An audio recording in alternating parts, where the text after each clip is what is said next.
정왔습니다. 어떤 분이 그런 질문을 주셨어요. 신라 동쪽에 전설의 거인들의 나라가 있었다는 기록이 있다는데 그 진짜 실체를 좀 밝혀주세요. 보니까 인터넷 여기저기 등에서는 의문의 미스터리 정말 거인은 실제 했는가 뭐 이러면서 이런저런 얘기들이 있더라고요. 한번 합리적으로 분석을 해보죠. 정말 그런 사서 기록이 있는 것이며 있다면 그런 기록이 왜 실렸고 그 진짜 실체는 무엇인지. 이 거인국을 보통은 장인국이란 표현을 많이 쓰는데요. 실제 기록을 보면 제일 유명한 건 삼국사기의 이 내용이죠.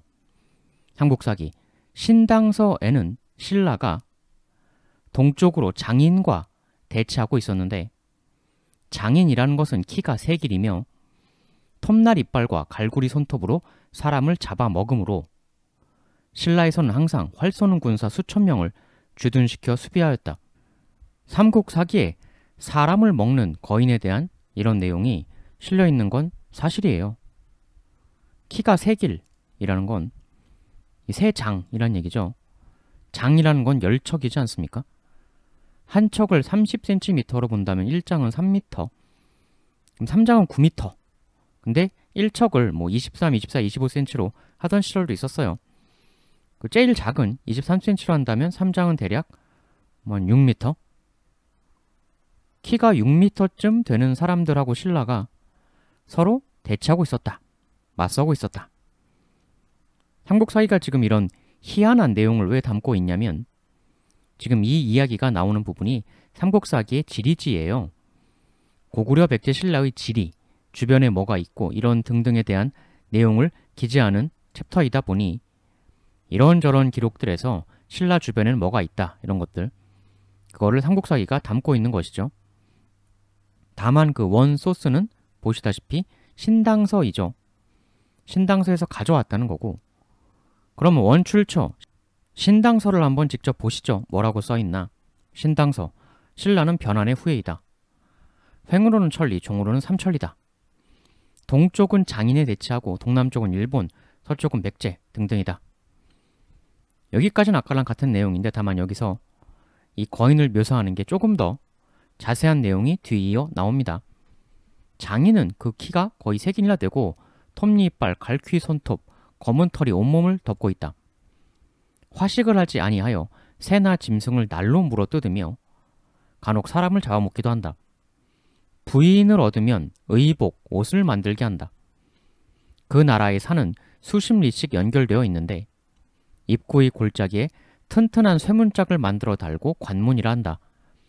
신라는 항상 쇠뇌를 쏘는 병사 수천 명을 주둔시켜 지킨다. 이런 내용이 있는데 대체 얘들은 정체가 뭐냐? 뭔데 이렇게 정사사서에까지 실려 있는 거냐?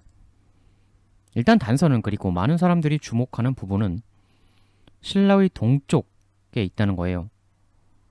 이 부분이 잘 이해가 안 간다는, 그래서 의문이다 이런 이야기가 많던데, 사실 신라 동쪽은 바다로 보이죠 일단은. 그래서 동쪽의 거인국이면 뭐 여기 있다는 얘기냐? 외에는 절대 아니죠. 아까 나온 게 여기 보면 그 일본은 동남쪽이다 이렇게 이야기를 하고 있으니까 일본은 별도의 존재라고 이야기하고 있는 거고, 그럼 여긴 아니니까 위치가 대략 여기일 수밖에 없지 않느냐 이런 건데, 그래서 1차적 후보군으로 언급되는 게 바로 여기에 있는 울릉도, 즉 우산국이에요. 일설 우산국이 거인국, 장인국이다 라는 거죠.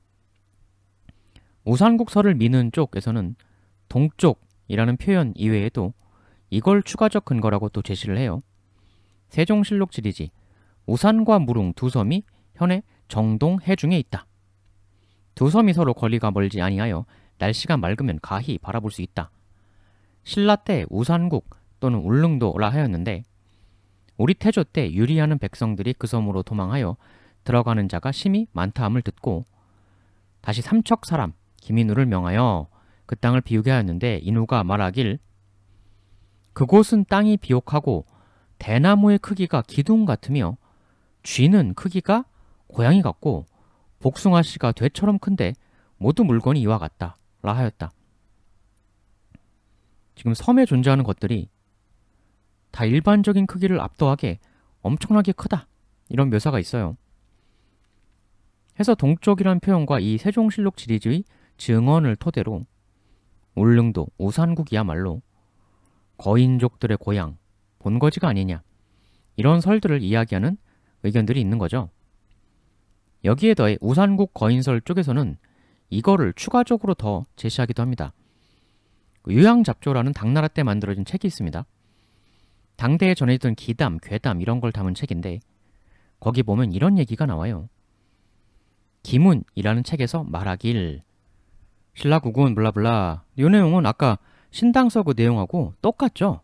근데 이 다음에 천보연간에 당나라 조정에서 위요를 신라국에 사신으로 보내 어린 임금을 책립하게 했는데 위요는 연로했기 때문에 그 일 맡기를 심히 꺼렸다.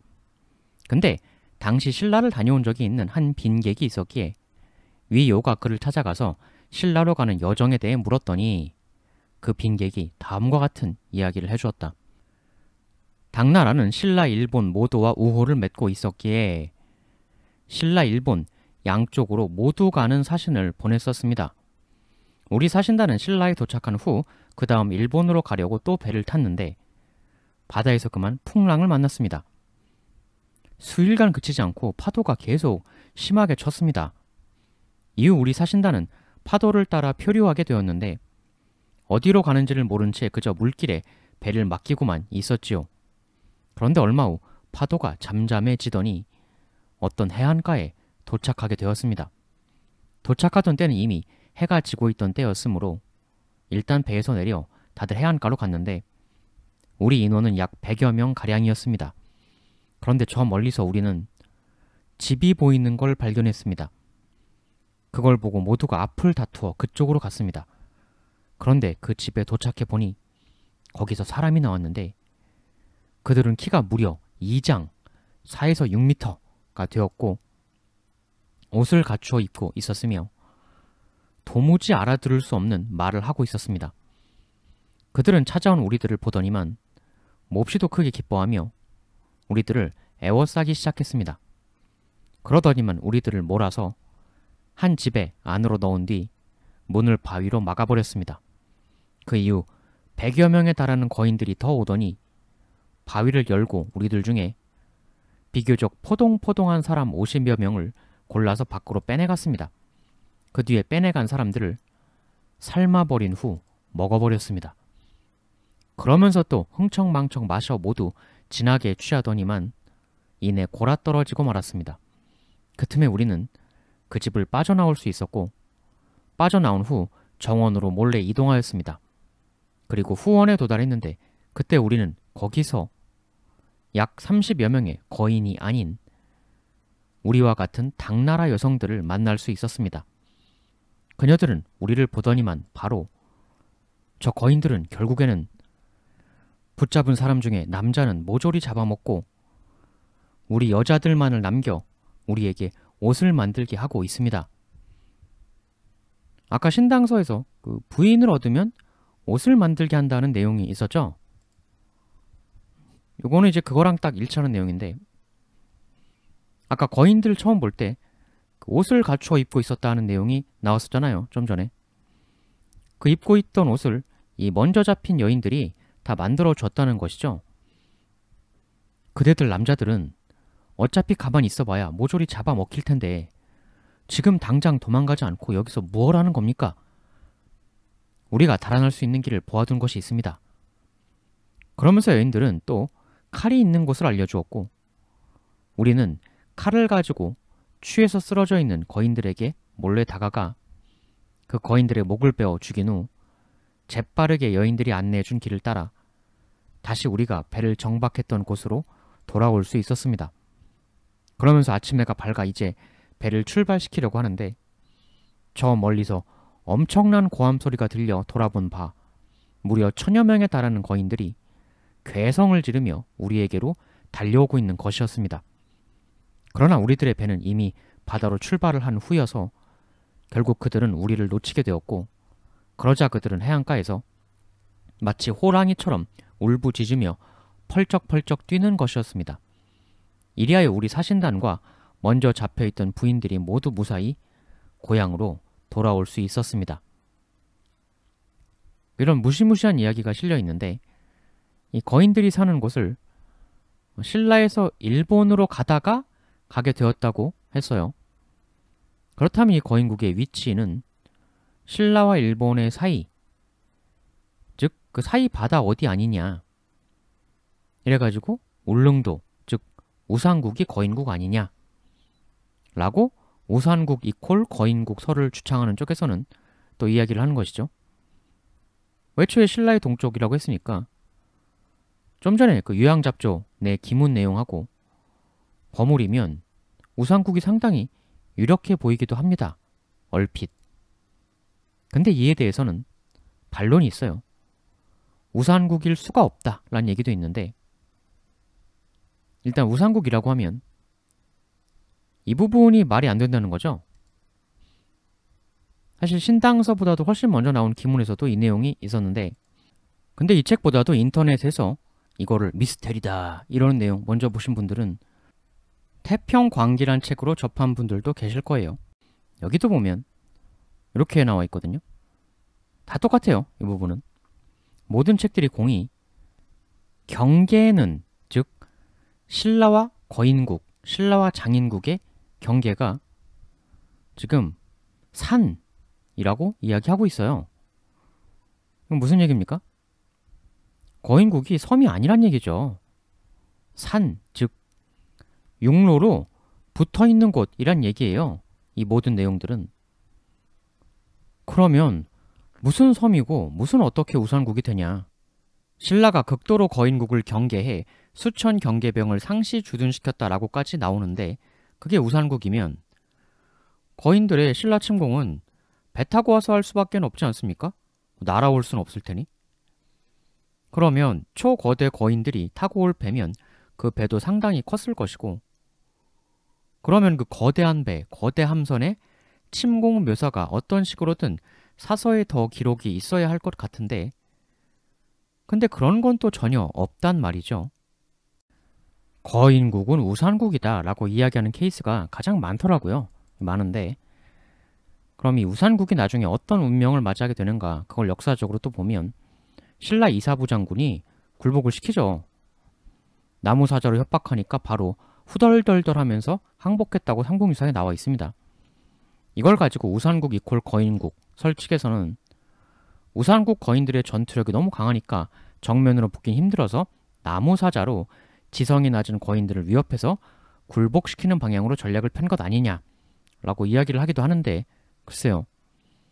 그럼 5, 6m짜리 거인들이 쫄 정도로 무시무시한 나무사자라면 그 나무사자도 작으면 효과가 없을 거 아닙니까? 그럼 그 나무사자도 덩치가 6, 7m는 되어야 했을 것 같은데요.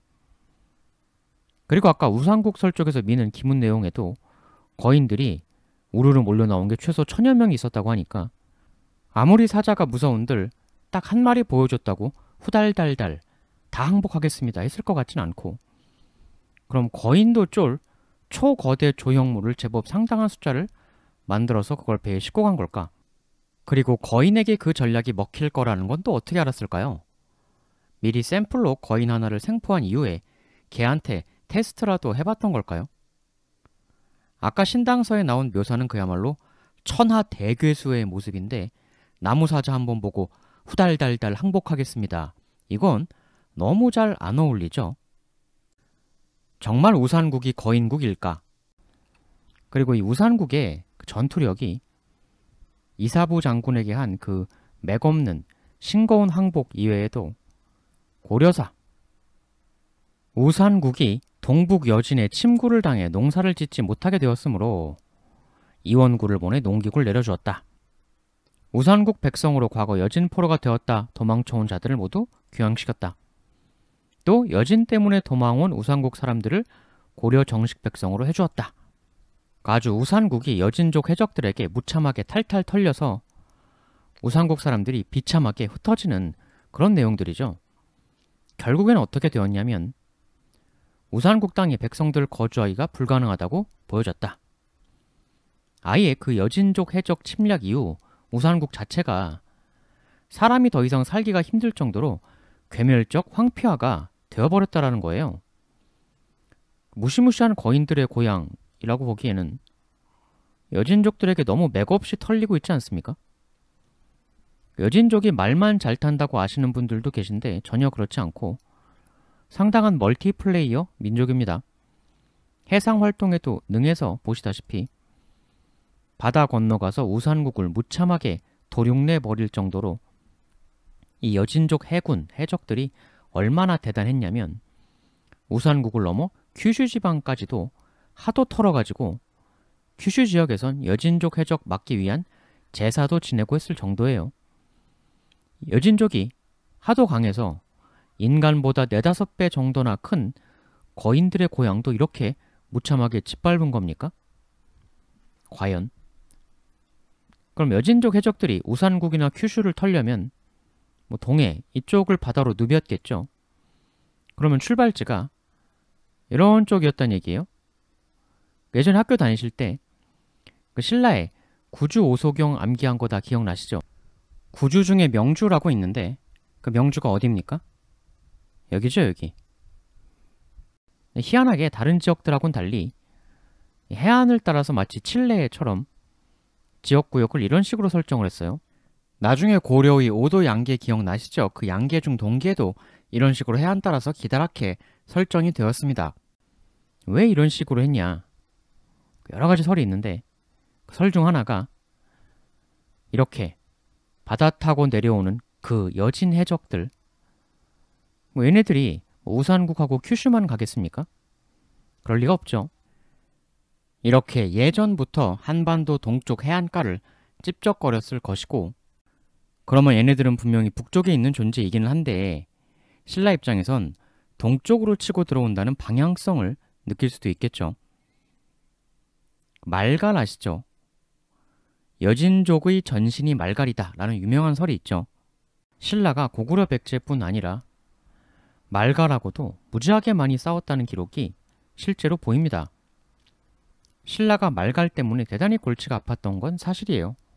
한국사기 신라본기 137년 2월 말갈이 쳐들어와서 5군데 목책을 불태웠다. 139년 8월 말갈이 장령 습격해 백성들 누락했다. 10월 말갈이 다시 습격해 왔으나 눈이 심하게 내려 물러갔다. 140년 2월 장령의 목책을 세워 말갈을 방어하였다. 142년 7월 임금이 여러 대신을 불러 말갈을 정벌할 것을 논의하였으나 이찬이 불가능하다고 아뢰니 그만두었다. 이거는 지극히 일부고요. 일일이 다 쓰려면 너무 많아서 다 소개를 드리기 힘들 정도예요. 근데 그 많은 내용 중 특히 이 시기를 발췌해 본 건 이때는 뭐 거의 1-2년 간격으로 계속 쳐들어오지 않습니까? 신라가 이땐 아주 말갈이라면 진절일 쳤겠죠. 근데 이 부분 여기 하도 진절이 나서 신라 왕이 말갈을 아예 정벌하자 라고 했으나 말갈 정벌이 불가능하다 라고 신료가 대답하는 대목이 나와요. 그러면 왜 말갈 정벌이 불가능했을까요? 말갈이 너무 무시무시하게 강해서? 뭐 그런 것보다는 그들의 본거지가 공격해 들어가기가 좀 난감한 지형적 위치라서 그래서 불가능하다고 이야기했을 가능성이 더 크죠. 아예 세력 자체가 너무 무시무시하게 커서 불가능한 거면 신라왕도 바보가 아닌데 애초에 정복하잔 말을 안 꺼냈겠죠. 처음부터. 삼국지 보면 위나라가 총나라 공격할 때 쩔쩔맸던 게 국력이 총나라가 무서워서 그런 건 아니잖아요. 특히나 예전의 원정은 지형을 워낙 많이 타니까. 그렇다면 신라를 괴롭혔던 그 말갈 일파의 본거지가 산악지형 같은 굉장히 공격하기 힘든 지형에 있었다는 이야기일 거고, 그렇다면 신당서 이 거인국의 지형에 대한 묘사, 그들은 산악에 있는 존재였다는 묘사, 말갈이 삼국시대만 신라 쳐들어왔던 건 아니고 통일신라시대라고 잘못 부르는 남북국시대 때도 신라 침공한 기록이 있습니다. 신라 역사 전체 내내 괴롭힌 존재인데, 근데 조금 묘한 기록이 또 나오는 게 신라 완전 말기인 921년을 보면 그때도 신라를 말갈이 침공했다는 기록이 삼국사기에 나옵니다. 근데 그때는 왕건의 고려도 궁의 태봉의 뒤를 잇고 존재했던 시절이니까 신라 북쪽이 고려한테 막혀있단 말이에요. 기본적으론. 그런데 이렇게 기록이 나옵니다. 한국사기 921년 2월 말갈의 일부인 달고의 무리가 신라의 북쪽 변경을 침략하였다. 신라 북쪽은 고려로 막혀있는데 말갈이 어디서 나타난 거죠? 이때의 말갈이 들어온 루트는 고려사 전류, 달고적이 신라를 침략하는 데 길이 등주를 지나가니 장군 견곤이 기다리다가 격퇴하였다. 등주가 강원도 안변읍이니까 이런 라인으로 들어왔다는 얘기예요. 그 말갈의 신라 침공 루트 그 단편을 하나 볼 수 있는 기록인데 말씀드린 이렇게 노란색 방법도 있을 거고 예의 그 동해안 옆쪽 긴 행정구역을 생각해 봤을 때는 이런 파란색 방향성도 당연히 생각해 볼 수가 있죠. 남북국 시대 그리고 그 이전 삼국시대에도 이런 비슷한 일이 발생했죠. 근데 말갈은 기본적으로 북쪽이라고 표현해야 맞는 거죠. 장인국처럼 거인국처럼 동쪽이라기보단. 그런데 만일 이런 식의 형태가 구현이 된다면 일단 초록색이나 파란색 루트로 내려온 다음에 노란색 세컨드 베이스 캠프를 구축을 하고 이후에 이런 형태로 계속 찝쩍거리는 이거라면 신라 입장에서 동쪽이라는 방향성으로 느끼는 것도 가능할 수도 있죠. 신라의 동쪽이라고 하면서도 또 산으로 경계를 맞닿고 있다는 그 얼핏 모순적으로 느껴지는 내용. 그걸 충족시키는 게 이거 아닐까? 그리고 신라에게 수천의 상시 경계병을 더해야 할 정도로 지속적인 침공과 압박을 가해왔었던 어떤 존재. 그 지형적 모순과 침략의 역사적 전례를 봤을 때 그건 이런 형태로 왔던 말갈 중에 일파가 아니었겠는가. 말갈도 종류가 워낙 여러 가지가 있어요. 말갈이라고 다 같은 말갈이 아니고 저 북쪽 흑룡강 쪽에 사는 흑수 말갈하고 지금 신라에게 찝적되었던 이 말갈하고 같은 부류의 사람들이겠습니까? 당연히 아니죠. 그러니까 말갈이라고 다 같은 말갈이라고 동일시 퉁치면 안 되는 거예요. 말갈 안에서의 종족적 정체성도 서로가 전혀 판이하게 달랐을 겁니다. 그런 전혀 다른 부류들을 말갈이란 단어 하나로 묶는다는 것 자체가 사실 어폐가 있는 일이죠. 해서 여러 종 중 어떤 부류의 말갈이 그 신라 동쪽의 산으로 닿아 있다는 거인국의 실제 아니었을까 하는 그 기괴함을 설명하는 제2의 가설. 근데 말갈이 사람이지 거인은 아니지 않느냐 라는 질문도 할 수가 있는데 근데 인류 역사에 있어서 적대하는 상대를 괴물시하는 과장된 묘사를 하는 경우는 너무나도 많이 있었던 일이죠. 상식선에서 생각해보면 키가 5, 6m 되는 거인이 진짜 존재했을 가능성이 높겠습니까? 아니면 무언가의 과장이 가미되었을 가능성이 높겠습니까? 어떻게든 합리적으로 추리를 해보는 과정에서 나오게 되는 결과물 중 하나라는 거지 말갈이 꼭 정답이란 얘긴 전혀 아니에요. 이거 말고도 세 번째 설이 또 있습니다. 그럼 3설은 뭐냐? 이 신라 동쪽 거인 얘기할 때 신당서하고 또 많이 언급되는 태평광기라는 책. 여기도 내용 보면 아까 신당서랑 똑같아요. 근데 이 태평광기가 신당서보다 먼저 만들어졌어요. 근데 보시다시피 내용이 완전히 똑같으니까 결국 신당서가 정사사서라고는 하지만 이 태평광기의 내용을 그대로 옮겨 담았다 이렇게 볼 수 있는 겁니다. 근데 태평광기란 책이 무슨 책이냐면 이게 신당서 같은 무슨 사서인 줄 아시는 분들이 있는데 전혀 그렇지 않고요. 설화집이에요. 민담집, 즉 픽션들의 모음, 소설들 모음이라고 볼 수가 있습니다. 근데 이 태평광기도 오리지널 원소스가 아니었죠. 더 앞에 만들어진 유양잡조에 거기서 소개하는 또 더 앞에 만들어진 기문의 내용에도 완전히 똑같은 내용이 이렇게 실려 있습니다. 즉 순서가 이렇게 이어지는 것이죠. 옮겨 담고 그럼 이 더 앞 단계인 유양잡조라는 책은 뭐냐? 이 역시 기담, 설화를 담는 책입니다. 픽션이라 이거죠. 이 유양잡조에는 신라에 대해 무슨 이야기도 또 실려 있냐면 신라에 황소만한 거대한 누에가 있었다. 이런 이야기도 실려 있어요. 말이 안 되는 얘기죠. 쉽게 말해 원소스 출처라는 게 그런 이야기가 실려 있는 책이라 이거예요. 즉 문학적, 고전 문학적 가치는 있는 책이 돼 역사적 가치가 있는 사료라고는 도저히 볼 수가 없는 겁니다. 그걸 옮겨 담은 태평광기를 또 신당서가 또 옮겨 담은 거예요. 그럼 정사사서란 신당서가 이러한 책의 내용을 왜 담은 거냐? 예전 사서들이라는 게 우리 생각처럼 다 완전 무결한 게 아닙니다, 원래. 이 세상 사서들이라는 게 다 조선왕조실록처럼 철두철미하고 객관성을 훌륭하게 추구하는 사서는 아니에요. 정사사서라고 해도 신당서도 무수히 많은 문제점과 오류가 지적이 되는 사서입니다. 예전에 제가 신당서의 당태종 이세민 고구려 공격대의 어이없는 왜곡 다룬 적이 있죠. 그런 게 많습니다. 그리고 사서에 사료라고 보기 힘든 설화 민담집 내용을 담는 경우가 다른 사서에서도 왕왕 있습니다. 여러분들 잘 아시는 정사 삼국지의 배송지 주석본에 보면 배송지가 주석으로 이런 얘기 달아놨어요. 이 얘기가 뭐냐면 무덤을 여니까 죽었던 사람이 되살아났다는 거예요.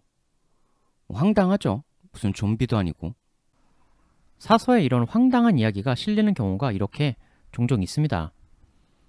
이런저런 소스를 모으다가 이런 내용도 걸리면 포함이 되고 하는 경우가 있다는 거죠.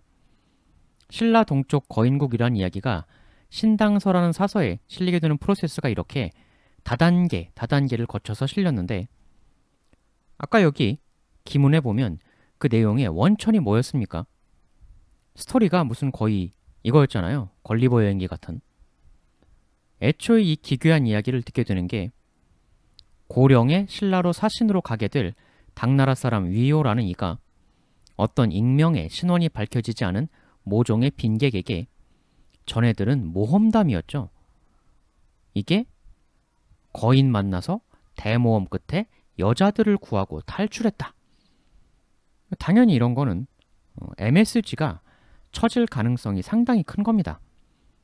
표류해서 거기서 만난 현지인이 그냥 일반적인 본인들 키보다 뭐 한 뼘 정도 더 크고 덩치도 좋은 사람 범주 내의 인간인데 그걸 그냥 키가 2장이다 몇 미터였다 식으로 부풀리고. 근데 이런 건 우리도 많이 하지 않습니까? 보통 자기 자신의 과거를 이야기할 때, 특히 고생담 이야기할 때 그 고생을 부풀리는 경우는 너무나 흔히 있는 일이죠. 아유, 난 너무 힘든 삶의 역경을 극복한 사람이라고. 그런 식으로 라떼는 말이야 하면서 자기 경험을 부풀리는 건 대부분 사람들이 하는 일이고, 사실 이 익명의 빈객 말이 그게 유양잡조 실리고 그게 태평광기 실리고 그게 신당서까지.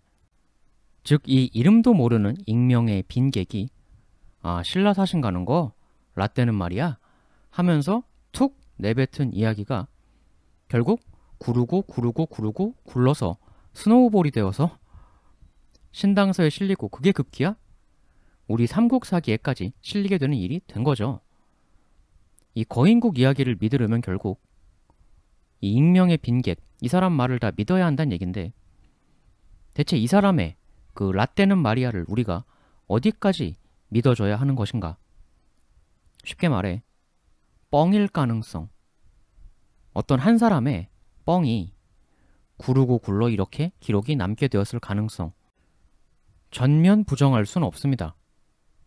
이거는 실제로 삼국사기가 이 거인국 장인 내용을 이렇게 실어는 주고 있는데 그 뒤에다가 이런 말을 또 덧붙입니다. 그러나 이는 모두 전해지는 소문이지 실제적인 기록은 아니다. 이 얘기는 뭡니까? 뻥이란 거죠. 상식적으로 생각해봐라. 그게 말이 되겠냐? 뻥이지. 라는 얘기예요. 즉 제3설, 뻥설. 이게 제 세 번째 설이 되는 것입니다. 어떤 정체불명의 한 사람이 과장해서 지어낸 이야기가 구르고 굴러 스노우볼로 이렇게 되었을 가능성. 그 가능성도 우리가 완전히 부정할 수는 없다는 것이죠. 이렇게 해서 총 3가지 설로 정리를 해볼 수가 있겠어요. 신라 동쪽의 거인국은 우산국설, 말갈설, 뻥설. 셋 중에 꼭 뭐가 맞다는 건 아닙니다. 각 설별로 다 설명, 소개를 해드리는 것이고 뭐가 맞을지는 여러분들이 판단을 해보세요. 이것들 각각이 좀 퓨전해서 뒤섞였을 가능성도 생각해 볼 수 있을 거고, 요청하신 분이 계셔서 이 이야기를 다루어 보았고요. 요청이 없으셨으면 안 할 테마인데 요청이 있으셔서 한번 해봤고, 뭐든지 좋으니까 댓글로 다양한 요청 해주시기 바랍니다. 검토해보고 재미가 있다고 판단되면 하도록 하겠습니다. 역사가 아니라 기타 인문이나 사회과학, 궁금한 거, 지식, 상식 이런 쪽도 괜찮습니다. 그리고 제 유튜브 채널 요 커뮤니티 이 탭 클릭해서 보시면 제가 종종 여기에 공지 게시글 올리니까요. 커뮤니티 탭 종종 한번 클릭해 보시면서 참조를 해주시면 또 대단히 감사하겠습니다. 감사합니다.